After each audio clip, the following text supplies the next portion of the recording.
Hello guys and gals, me Mutahar, and today we're going to have to talk about the train wreck that is Kick TV. Now ladies and gentlemen, before we start off with, I like alternative streaming platforms. I like alternative technology, okay? Don't take it as a hate video towards Kick TV. Look, I like competition. Competition breeds innovation, and as much as I like alternative platforms to come up, they got to put the effort in actually being a platform that's going to be around for the long term. Now, for those of you who don't know, Twitch TV, you gotta have a little bit of context for this. A few months ago, Twitch TV banned offshore crypto gambling. So gambling off of Roulette, Stake, a lot of these cryptocurrency websites that allow people to jump in, put their money in without so much so a check, to be honest with you, and gamble away their money, all right? Only is it when you were withdrawing that money were they like, hold on, let's do all our KYC checks. But anyways, not naming names here in this case, one of those websites targeted was Stake. Now, because of it, a lot of the streamers like Trainwrecks, XQC, Adin Ross, who had these deals with Stake, either had to stop using this platform to stream that gambling material or just quit it altogether. Now, of course, in the last few months too, a new platform has arrived, Kick.tv. There is a bit of a correction in this. I was saying Kick.tv, but it seems like my synapses are fusing together. It's actually Kick.com. Now, while it's in beta, it does no actual good in order for you to look at it and just quickly realize that, damn, son, this is the exact same website as Twitch, almost. I mean, it definitely apes the visual style, if you will. Lime green instead of purple, but generally it's got everything down to a T, just chatting. Slots, obviously being the second highest category, but there are people playing video games. If you look at this and compare it to Twitch TV, you might have to double check. You might have to look at it again because it looks very, very similar. Watching videos on Kick TV might even make you do another double take because the interface is quite literally almost the exact same, I would say, as Twitch TV. Now, you might be wondering, well, why would one even want to stream on Kick? And to be honest, in order to understand this, you're going to have to look at the incentives that it offers. Now, Kick.com, all right, god damn it, I hate getting confused, was actually announced by Trainwrecks. Around the 5th of December, he posted an entire twit longer that you could look into it, which is where Trainwrecks says, Twitch has deemed most of us irrelevant. As a top 5 Twitch creator in the world for 16.5 months straight, and currently a top 10 Twitch creator in the world, I have a good understanding of Twitch. No doubts about that. Let's go down into the next paragraph necessarily over here. Twitch has built an entire empire off of our backs and has the audacity to spit in all of our faces by not only giving us no financial security with its inconsistent policies, but by also cutting our pay in places that they have no right to cut. So of course, Twitch takes the highest percentage split of any platform in the live streaming world. At 50%, every streamer on Twitch will only receive $2.50 of each sub, and less if they're not in a first world country. I don't believe it's right to take such a high percentage of the work that a streamer does. Twitch does nearly no marketing for streamers, no discovery, and limited help in building their businesses.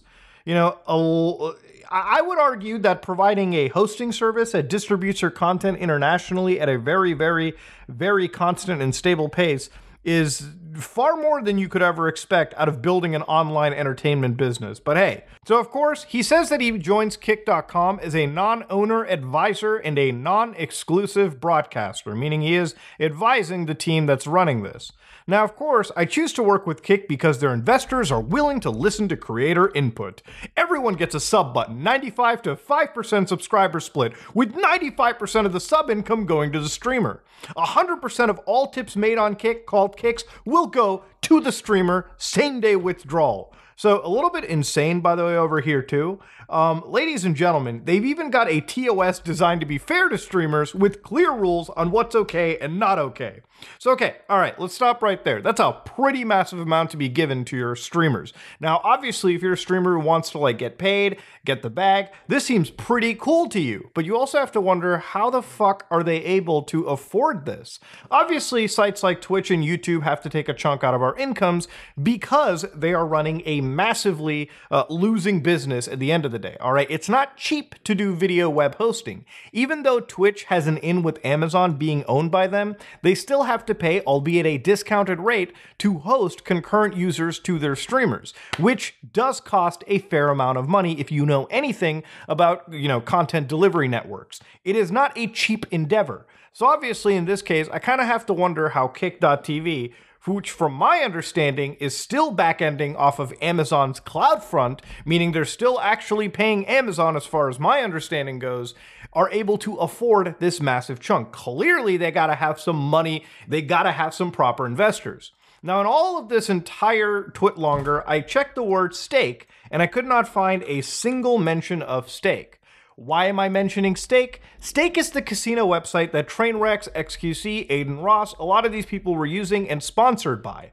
And the reason I'm bringing up Stake is, obviously you've probably heard about their murky background with, creators like Philion, CoffeeZilla, me. We've constantly had our own issues with Stake. But Stake is a massive business.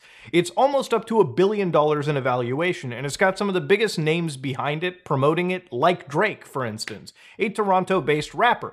It's funny to me that Stake, albeit hosts Drake, from Toronto, Stake right now, because of new gambling regulations, can't even be run in the same province that Drake and I reside in. Insanity! Now, a few users and a few investigators actually started looking into the official Reddit board or subreddit of Kick, r/Kick Streaming, and found in an actual archive capture that some of the moderators were called Caleb Stake and Caleb Kick.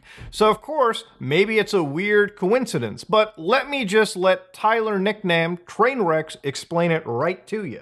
Nickname confirmed a connection between Kick and Stake, the crypto gambling website Nickname uses on stream. He said that Eddie Craven, Eddie Stake by the way, whom he described as an owner of Stake, was an investor in Kick. He added that the people behind the site liked his ideas and his Twitch following, so he was able to join as an advisor. Kick confirmed this news in an email, writing that Craven is involved in Kick, though Stake itself is not an investor. Yeah, it's just, Stake is not investing directly. It's just wild that one of the founders, one of the faces of Stake, if you will, Eddie Stake, is directly in Kick as well. Now, of course, at the end of the day, look, there's nothing hiding the fact that Kick.com is used as effectively a giant advertising burn just to get people into Stake gambling their crypto money away. That's what it is. And it will stay here as long as it keeps funneling new gambling addicts into Stake, okay? That's the whole reason for Kick.com's existence. This whole idea of this is a live streaming platform that you should put your money into, you should put your time into, is bullshit. At the end of the day, if this isn't feeding into the gambling pot that is Stake, and effectively it starts losing a lot more money, which it probably will, given the fact that if more streamers join into it, more money has to be paid to deliver content to actual, viewers around the world, it's going to be a big loss for the company. And if it's not feeding in enough gambling addicts to make it worth its time, it's just not going to be there. But of course, even beyond all of it, there seems to be a massive moderation problem. One of the reasons why I'm considering this to be a bit of a scary venture to go into is it seems like Kick.com has no goddamn moderation. So I'm going to show you a couple clips. We're going to go over that while we look at Kick.com's TOS policy and see just where things get broken. Now, one of the important aspects of Kick.com was copyrighted materials, okay? You must not transmit, publicly perform, publicly display, or reproduce copyrighted materials. Common copyrighted materials to avoid including are not limited to, movies, TV shows. What's that, sports matches? Man, I mean, who would stream sports matches? Well, it seems as though two of the largest creators, in fact, one of the advisors even to Kick.com, Trainwrecks, was having a Super Bowl watch party to, if this screenshot is to be believed, over 12,000 users. But of course, that's some rookie numbers right here. Adin, genius, 100,000 point IQ, Ross here, had a Super Bowl stream. First stream on Kick, by the way, to 67,000 viewers. And if I look even carefully over here, ladies and gentlemen, if it's to be believed, this number was over 100,000 viewers, which makes Adin Ross pretty much a broadcaster for the NFL Super Bowl, which, as far as I remember, was exclusively supposed to be aired on Fox. Now, ladies ladies and gentlemen, if Adin Ross was to be taken to, you know, the courts, it would be very, very fucking bad. Okay, same for Trainwrecks, and in fact, even for Kick as a platform. Because if your non-owner advisor Trainwrecks decided to stream this event, it clearly shows that Kick actually had to have known that this was happening on their platform and chose not to act, period. So clearly, the TOS was being completely violated. And this is not just a simple violation, this is straight copyright abuse of the highest order. Remember, the Super Bowl is a place where it takes millions of dollars to buy seconds of advertising. And there are billions of dollars being traded by companies like Amazon just so they can stream just Thursday night games from the NFL. In fact, the NFL Super Bowl gets traded around like a venereal disease between some of the largest broadcasters in the country. And if they find out even 100 people are watching it for free, rebroadcast it somewhere, they will send an assassin after you. Now, of course, a lot of people wonder that maybe, just maybe, this is because this site isn't hosted in the United States. Forget the fact that the site isn't hosted in the United States. We know that Adin Ross lives in the United States. You do realize that a copyright lawsuit could be brought against Adin Ross. This is not just simple DMCA abuse, this is rebroadcasting levels of abuse. Now, of course, where it gets even wilder with some of their TOS is if you actually look at some of the stuff over here. Let's see, cause or promote emotional distress, threats or harassment, excessive unwanted attention. What is this? Depict, cause, or encourage self-harm. Now, of course, I think causing cringe might be a bit of an issue too. One of the stream clips I saw, I don't think the creator should get banned, but it definitely doesn't bode well for Kick as a platform. I've seen this floating around a few too many times of one of their dumbass streamers getting caught in Tokyo, basically making a fool of themselves. Watch this. That English, right? Nah, nah, nah, nah, nah, nah, nah. You know? Chatto matte, nah. Chatto matte, nah. Speak English to me. Don't. Japanese to us, man. Okay, bro. Okay, bro. Okay, bro. Daijoubu. You see that? You see what happened right here? Why are you racist? You're racist. I am fucking racist. You are racist, right? Racist. You're racist. No. You're racist, right? He said he was racist. He said it. You see, he said he was racist, man. That is no racist. You know, I've been to Japan a lot, and it takes a lot to rile up the Japanese. This guy apparently was playing crappy Skrillex music in 2023, by the way, too, okay? So this is the level of, loserdom we're talking about. Yeah, blowing crappy dubstep music like it's 2012 again, all in the trains, people just asking you to turn it down a little bit, and this guy acts like a drunk loser. Yeah, you're lucky this happened in Tokyo, maybe not in another city where you get your ass handed to you, okay? Like, I doubt this is gonna play real well if you were doing this down to like Dallas or something. But point is, okay, this is just one of the things that I saw floating around. Makes the platform look bad, and generally, you know, if we're going to talk about ad rates in the next little bit, just real quick, this doesn't play real well if, again, moderation isn't being properly applied. But of course, the one streamer to ruin everything, in my opinion, was Adin Ross. Now, Adin Ross had a few too many kerfuffles. Recently, he's actually been banned permanently off Twitch TV. But one of the clips that I'm going to show you might be the most egregious levels of TOS breaking I've ever seen. Now, I'm going to read something out of it real quick, okay? In the TOS for Kick.com, sexually explicit content. To ensure content is safe for our diverse community, sexually suggestive content is prohibited on Kick. Now, this could include erotic or sexually suggestive dancing or gestures, sexually suggestive clothing, commentary, viewing of sexually explicit content on stream. Adin Ross might be the only streamer I've ever seen deliberately pulling up the hub on stream. Watch this. Porn? Bro. What do y'all want to watch on Pornhub, bro?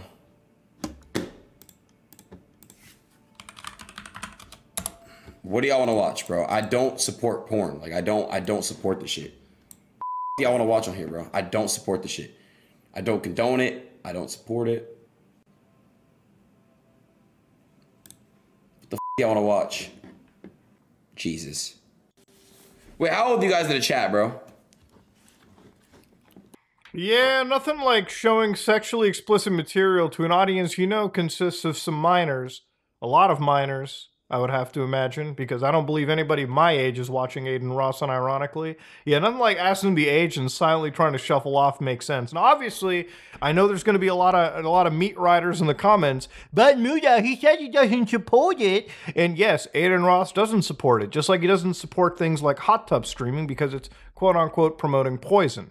I have to imagine, as somebody that doesn't enjoy or watch porn myself, I get this sentiment for sure, but I find it a little bit hypocritical that the man is, calling these hot tub streams to be bad, but at the same time literally showing full roast beef on the internet just for the audience to watch. But then again, Adin Ross was never claimed to be an intelligent individual, period. Remember, this is the same guy that didn't know what fascism was until very recently. Watch this one. What does a fascist mean?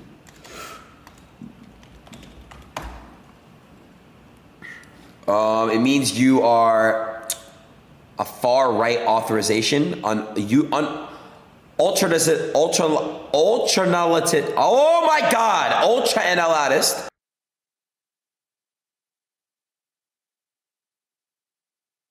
Ultranationalist. Ultranationalist. Ultranationalist. Political ideology movement characterized by dictator leadership, centralized autocracy, militarism, forcible suppression of opposition.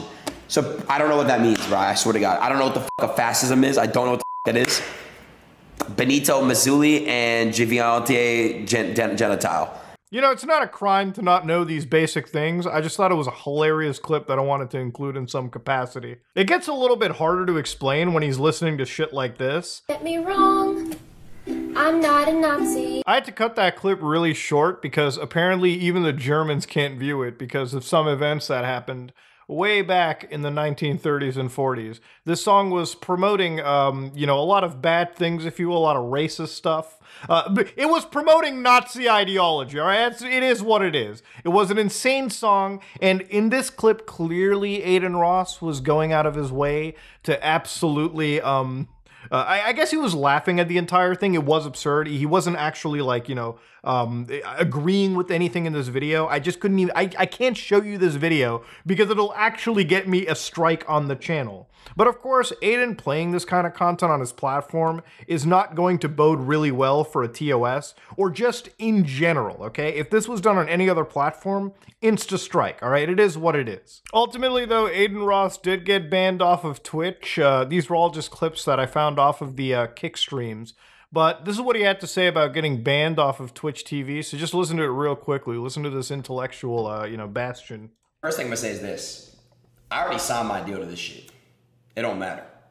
I already locked myself in on Kick. Thank God. Because I told everyone that Kick was out to get me, bro. They were out to get me. They're out to get Kai. They're out to get all these streamers. All. Every single one of these streamers, bro. And, I'm gonna just tell you guys right now, bro. I'm not even gonna bash Twitch completely. But the one thing I'll say is this.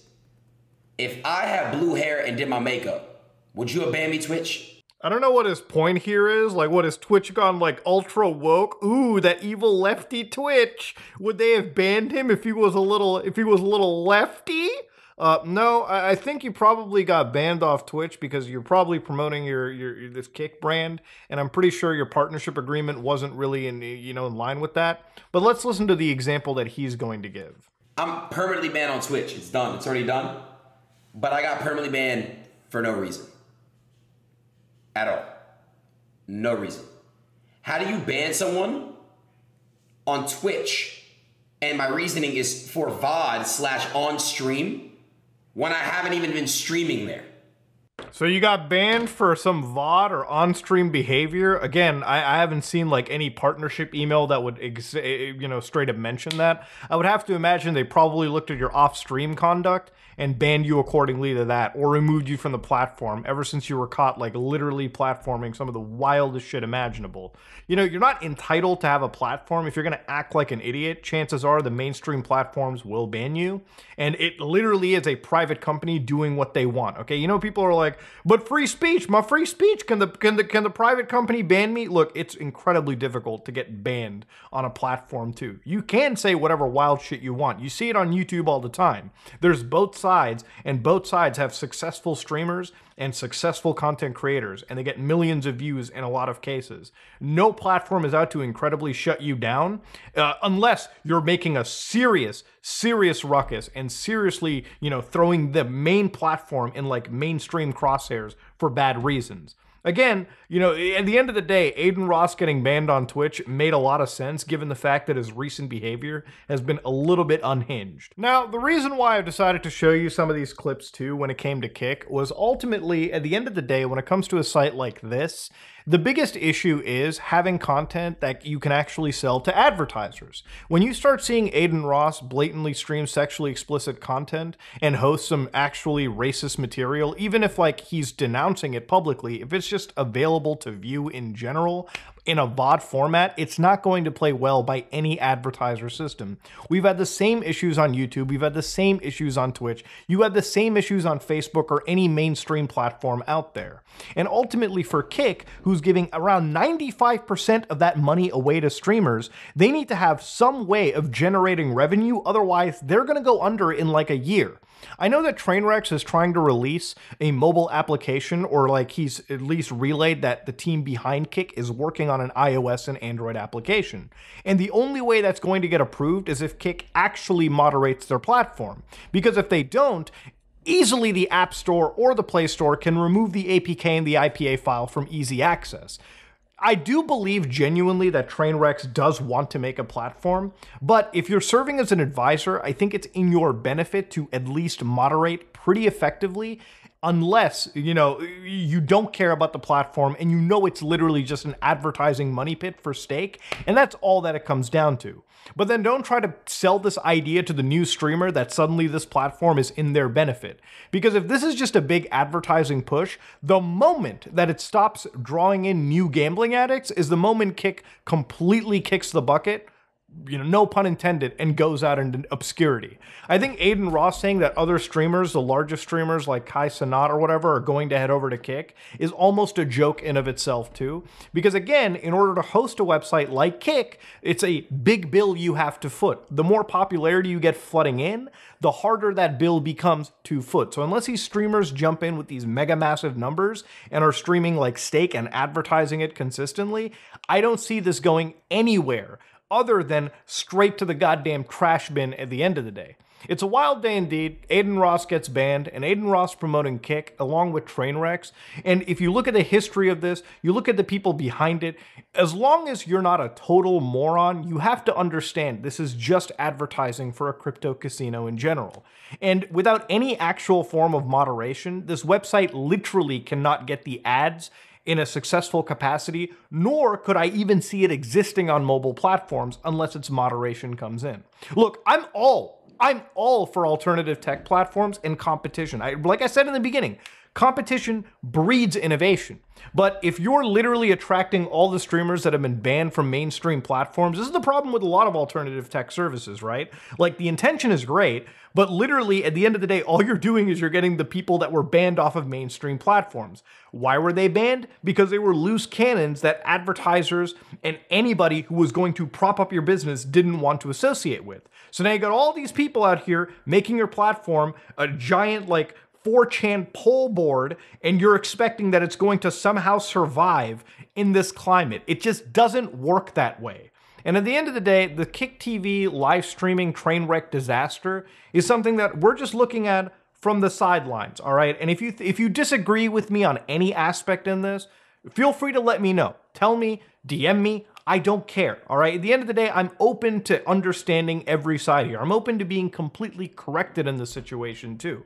But right now, at the current state of Kick.com, I cannot see it surviving, especially with the loose cannons it's attracted, and especially knowing that ultimately in my heart, this is just a massive advertising push for Stake. The moment that advertising doesn't pay off is the moment the fucking lights turn off. Ladies and gentlemen, let me know what you think about it in the comment section below. If you like what you saw, please like, comment, and subscribe. Dislike it if you dislike it. I am out.